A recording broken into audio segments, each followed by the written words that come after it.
Hello dear followers, welcome to another exciting tutorial on my YouTube channel. My name is Murtaza Brahmi from Art Studio 313. In this tutorial, I will teach you a combination of rigid body animation and how to control it with another object, as this example. This tutorial is a part of a meta course. In this meta course, we work on several projects from beginner to advanced level. Various projects from modeling to lighting and animation. The course is ready and you can have access to it from the link below. I'd like to mention that I have a Telegram group and I post educational projects in it for free. And I put the download link for the project related to this training or to this tutorial below. So without any further ado, let's dive into tutorial.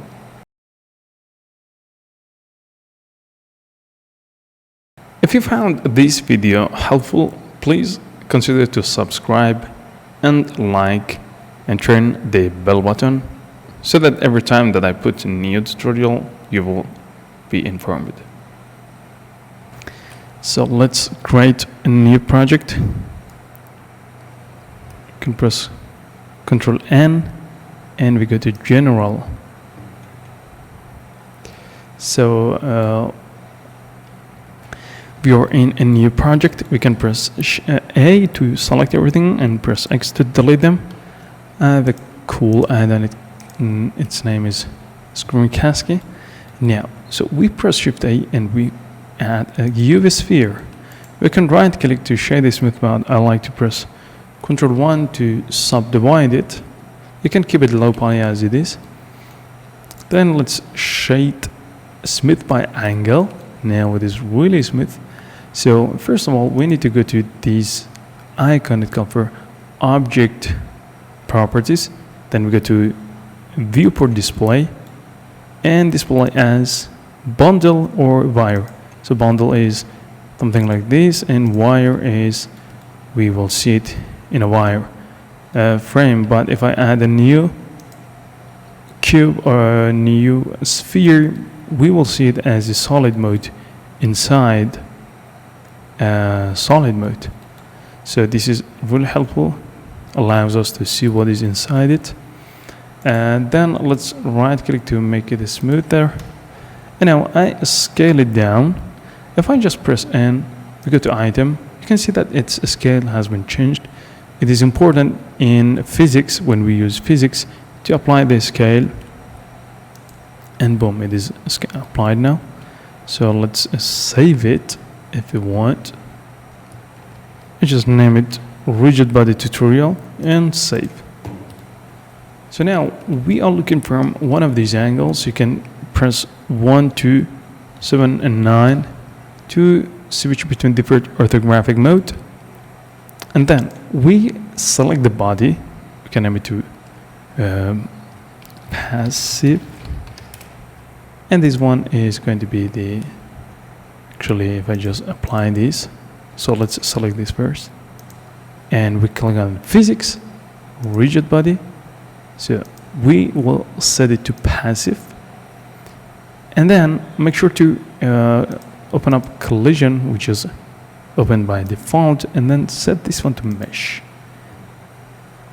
Since this allows us to put things inside it. Then I like to add another cube and I will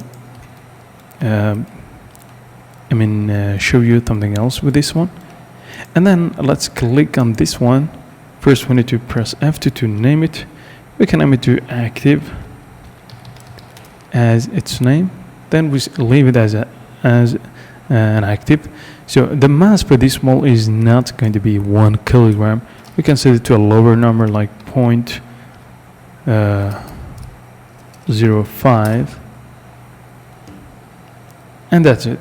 So let's leave this one as well to sphere. Works good. Now if I just play it by pressing spacebar, you can see that it just fall into this.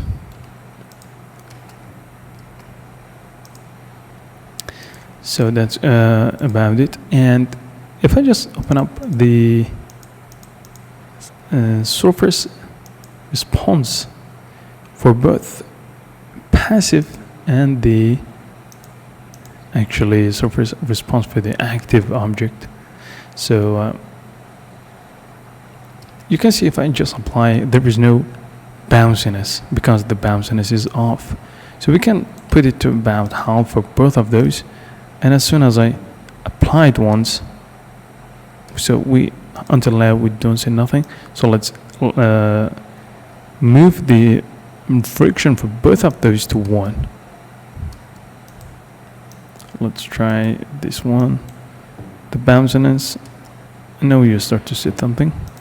So bounciness, and now we can leave these two to half. And you may attention that the mass is important in this case. So now we have a bounciness in this ball. Okay, so let's set this one to 120, the keyframe. Make a bit room here. And now it is just a ball which is falling without any nice reaction. So let's duplicate this ball with Shift D because we already added the rigid body with this setting. And now it's time for duplicating with Shift D.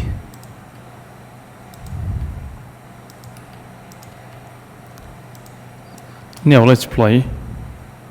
And now you can see that all the balls is actually falling down, and after a few seconds they will be relaxing, and there is no animation. So let's select the passive, and I like to rotate it in x-axis since we are in x-axis. So let's right click and we insert single keyframe.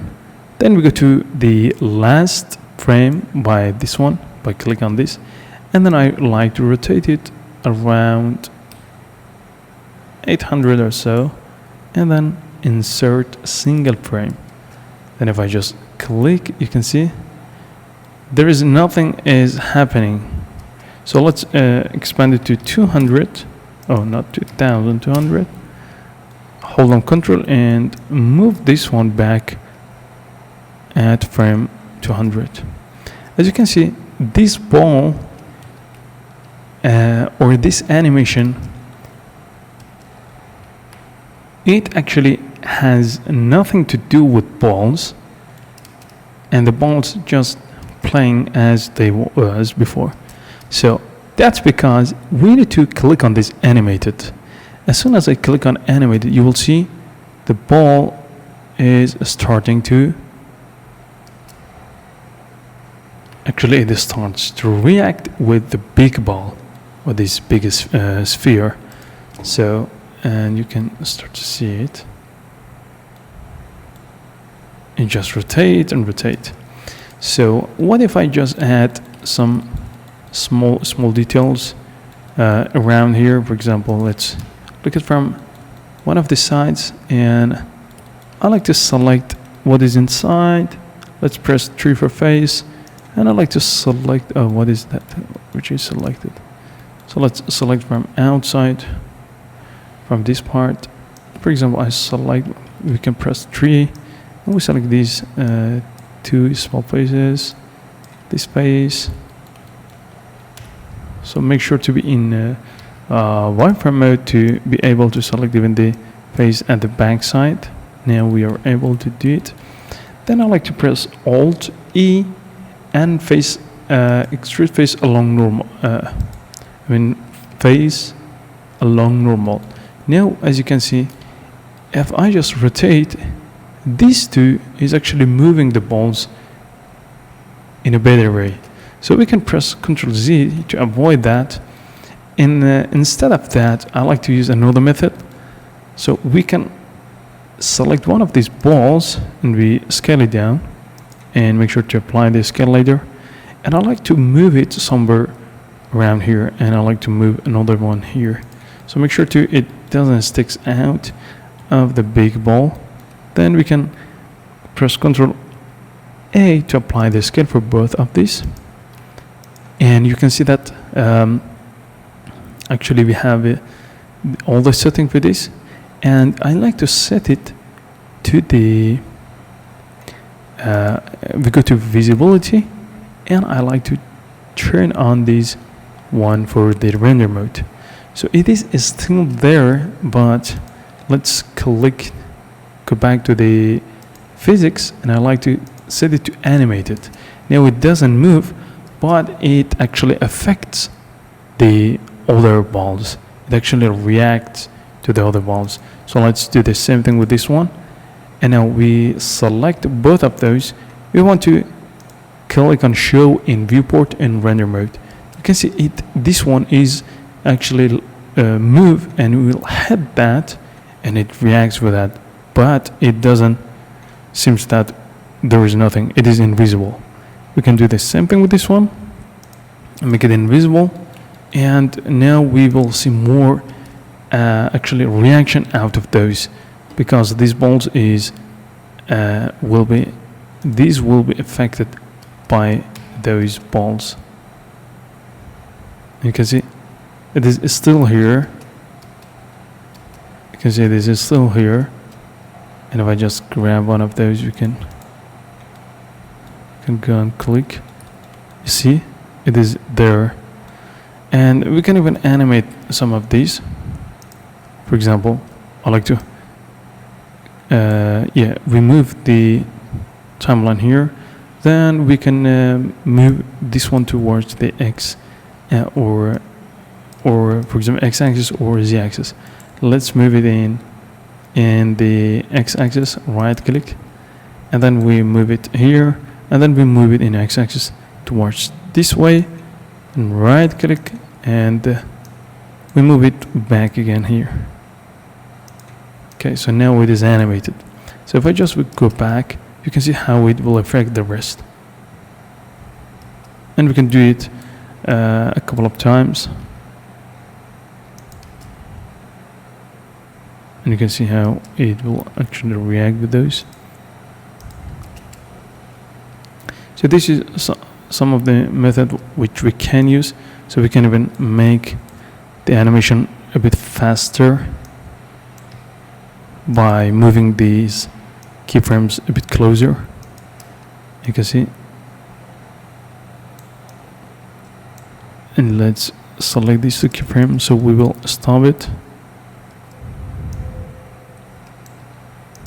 And let's move this one closer.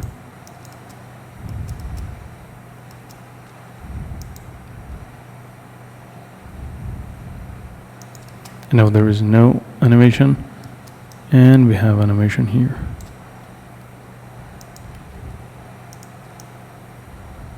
So now you can see how it will affect. So let's turn off show in viewport and render mode, and you will see this kind of animation. You can see. Wow. This is the moment which these small balls hit with a really high power to one of these. So this is kind of animation which we can use. And the last tip which I like to show you is that how we can move these with this animation. How we can move the big ball with this same animation. Well, I actually going to assign for example, say, okay, so let's add another object. It can be a cube. So let's focus on this cube. We want to scale it towards this way. Scale it just a bit bigger. Look at it from this angle. We want to scale it towards this way. And now we go to wireframe mode by pressing Shift Z. Shift Z is a fast switching between these two. Now we grab these edges, and let's click on the mean bevel weight, and then I like to add a bevel, and we set this one instead of angle to weight. And now we can animate and control it from here. So we have created this nice object. We can add another bevel to affect the edges around it. Okay, that's about it. Then we want to actually make a hole inside it, so we can press Shift D to duplicate it, and we can press S for scale, or let's scale it towards this way, scale it more, then we can move it down somewhere around here, and now we grab the top part and move it somewhere around here. Now we have this nice scale, so let's select it and move it out. Then we can separate it by pressing P. So let's scale this one in Y-axis because I have an idea. So now we can apply all of these by pressing Ctrl A, right click, and move the origin point to its origin. And now I like to use Boolean for this because I want to create a hole here. So let's add a Boolean for this one, and we choose for add a target in this one. Now we can grab this one, move it in this direction. Let's set this one, or let's turn on cavity to see it a bit more beautiful. And let's turn on viewport display and set it to bound or wire. You can see that we created that nice hole. Okay, that's great. So we can apply now all these setting by Ctrl A, and even this one. Then I like to select this. I want to reuse it. Move these up. You can press numpad / to focus it, to focus on it. And now let's look at it from this angle to see it. Now we can use these for actually creating a cool animation. So let's click here to make it visible, set it back to solid, and now we move it out, and then right click and set it the origin to geometry. Let's assign a bevel again and make it bevelly so it doesn't work. Let's apply the let's take a look what is happening. Oh, 116 words have been removed. Now we are free to use bevel. Okay, that's really good. Now let's press numpad / to see everything. So this example, which I forget to show you, so let's complete this one, complete this mission, and I like to scale it in Y-axis and then move it here again. Now we look at from side, we make it, or this is fine, let's move it here, somewhere around here.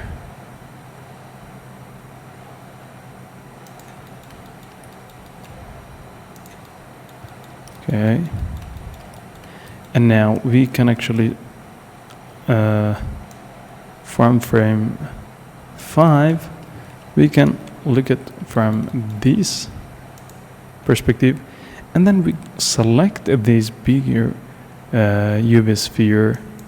We make this one a bit smaller, and then we select it, and then we select this one.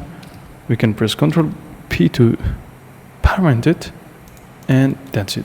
So before that we need to animate this nice object. So we want to add a keyframe in the Z-axis. We can press Ctrl P and apply the location as well, and then we set the origin to geometry. So let's, as you can see, it will do the same thing because it is working based on the origin point. So right click and then insert a single keyframe. Then we want to add So we set it to 120. Then we want to set it somewhere around here, and let's move this one up. So we grab it again and we move it here, right click. Then we want to press Shift A to duplicate it, and we want to set it back to the frame 120. So you can see that this kind of animation is happening here. Then we press A to select all these keyframes. We press Ctrl Tab to switch between the graphic mode, graph editor. Then we want to select this center frame. Click here for the pivot point, and we have the pivot point here as well. Transform pivot point, but this one is pivot point. Set it to individual, and we scale it to make the animation a lot cooler, and you can see. So let's grab these two as well and do the same thing. So it means that it actually starts really fast, and then it will make a slow motion, and then here just a bit faster than a slow motion. Boom. So this kind of animation, let's make it, but we need to move this first frame 2 or 3 frame forward, and this one 2 or 3 frame backward. So let's press Ctrl Tab again, because this is the at this frame the animation is starting actually. So let's select this one and then select this part, Ctrl P to parent, and we choose Object Keep Transform, and you can see how it works actually.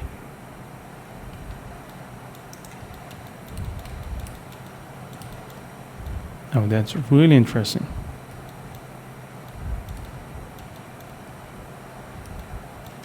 So very quick, because now it is almost, we got 23 minutes. So let's turn on this cube, and I'd like to show you something else. Let's delete this face, and now we got it. Let's move it here, and we scale it in this way. Ctrl B to bevel this area. Okay, now we got something like this. If I just add a ball here, it can be anything. So let's add it here. Press Shift D, selection to cursor, and scale it. And we move it up somewhere around here. And we press Ctrl A to apply the scale for this ball.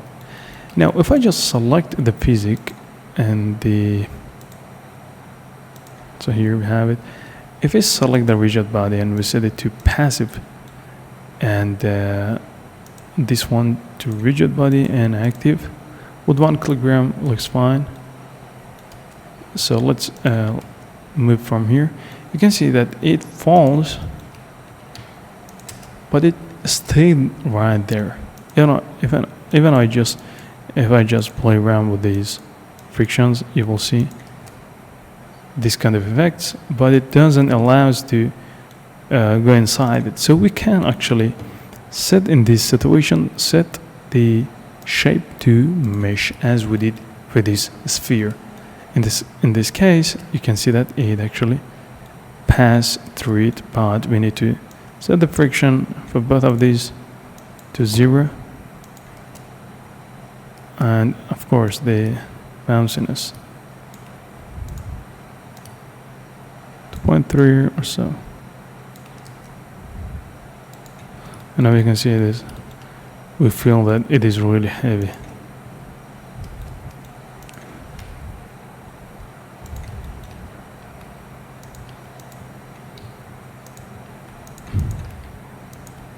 Make it smaller.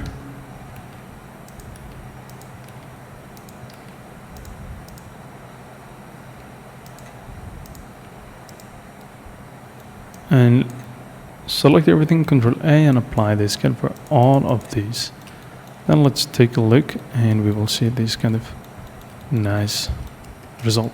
So that's about it, and I just wanted to show you how we can put things together. And let's take at this animation.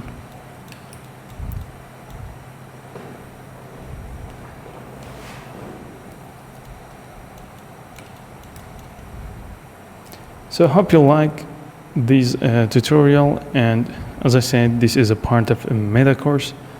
In this course we are going to modeling, texturing, lighting, cinematic lighting, and stylized modeling and stylized lighting, because if you create a really good animation, but your animation is actually doesn't have a good light, so it doesn't look too good until you learn how you can until you learn the pro lighting in Blender, which I made a couple of courses about that, cinematic lighting and stylized lighting, which you can find those at Blender Market and actually a Udemy course. And of course I will put my courses on the Telegram. I use that as my currently, because my website isn't ready right now, but I will put those at the Telegram and yeah, the project file as well. So hope you learned something out of this, and if you do that, please leave the comments and make sure to subscribe to my channel. And this is my face. Okay, thank you very much, and see you on the next.